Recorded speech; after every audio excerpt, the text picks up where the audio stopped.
The story of Kion begins on a quiet morning in the Pride Lands, when the sun rose slowly over Pride Rock and painted the savannah in shades of gold. Life moved peacefully, guided by the circle of life, restored by King Simba. Herds grazed, birds sang, and the land breathed in harmony once more. Yet beneath this calm surface, destiny was already stirring. For while the Pride Lands had a king, Yeet, it also needed a guardian one who would protect balance when shadows crept in. That guardian was a little lion named Kion. Kion was Simba's second-born cub, smaller than his sister Kiara and far less confident than anyone expected a king's son to be. He was playful, curious, and full of energy, but often doubted himself, while Kiara trained for leadership.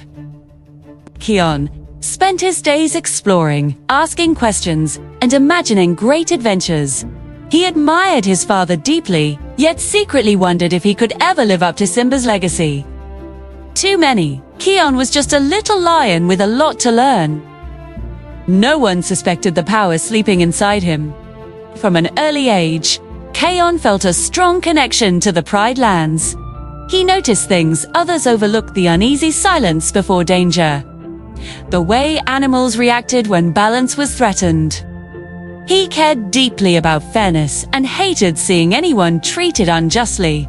These qualities would one day define him, though at the time, they only made him feel different. Kion didn't want to rule. He wanted to protect. He didn't want praise. He wanted purpose.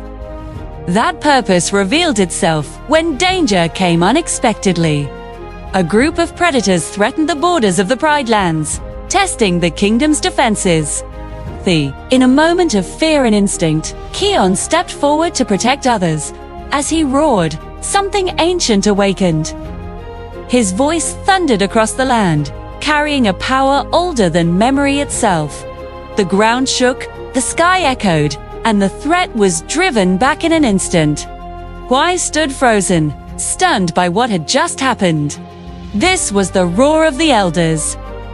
The roar was not just power, it was history. It carried the strength, wisdom, and spirit of every great Lion Guard leader who had protected the Pride Lands before. It chose Kion not because he was the strongest, but because his heart was pure. Though honored, Kion was overwhelmed. He was still a cub, unsure of himself, and now carried a power that even kings respected. Simba, understanding the weight of this destiny, explained that Kion had been chosen to lead the Lion Guard, an ancient team sworn to defend the circle of life. Leading the Lion Guard was no easy task. Kion had to choose teammates who represented bravery, speed, strength, and keen sight. Instead of selecting only lions, Kion chose friends from different species: Bunga, Fuli, Besht, and Ono. Together, they formed a team unlike any before. At first, others doubted this choice. The Lion Guard, led by a young cub and made of different animals, seemed risky. But Kion believed in teamwork over tradition and trust over fear.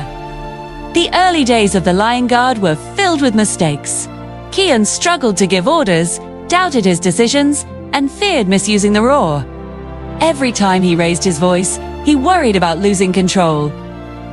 Yet with every challenge, he learned. Hugh discovered that leadership was not about commanding others, but about listening to them. His friends stood by him, reminding him that he was not alone.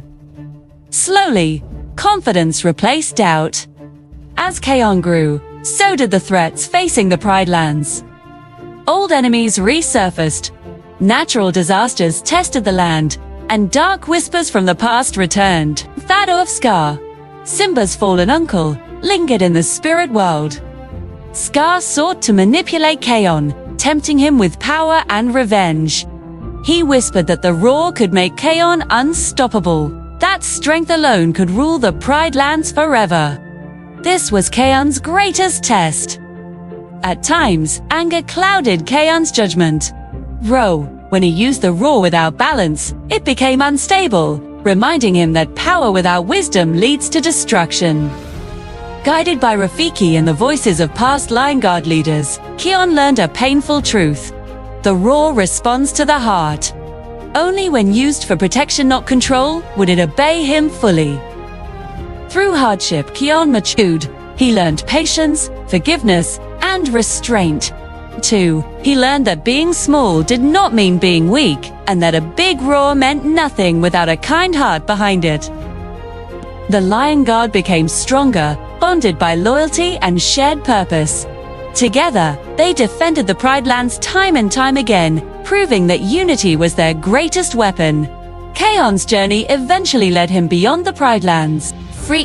When an injury caused by dark magic threatened his control over the roar, to heal, he traveled to the Tree of Life, a sacred place of ancient wisdom. There, away from his title and power, Kion confronted his deepest fears. He questioned who he was without the roar and whether he was worthy of the destiny given to him. At the Tree of Life, Kion found balance. 2. He learned that his strength did not come from the roar alone, but from his choices, his compassion, and his willingness to grow. Healing his spirit healed his power. When Kion returned home, he was no longer just Simba's son or the leader of the Lion Guard. He was a true guardian. The Pride Lands welcomed him back with hope. Under Kion's watch, balance endured. His roar no longer shook the land in fear, but echoed as a promise of protection. The little lion with a big roar had grown into a legend, not through force, but through heart. Kion's rise reminds us that destiny does not wait for us to feel ready. It calls to those brave enough to answer, even when they doubt themselves. From a curious cub to the guardian of the Pride Lands, Kion's story proves that the smallest lion can carry the greatest legacy, and that sometimes the biggest roar comes from the bravest heart.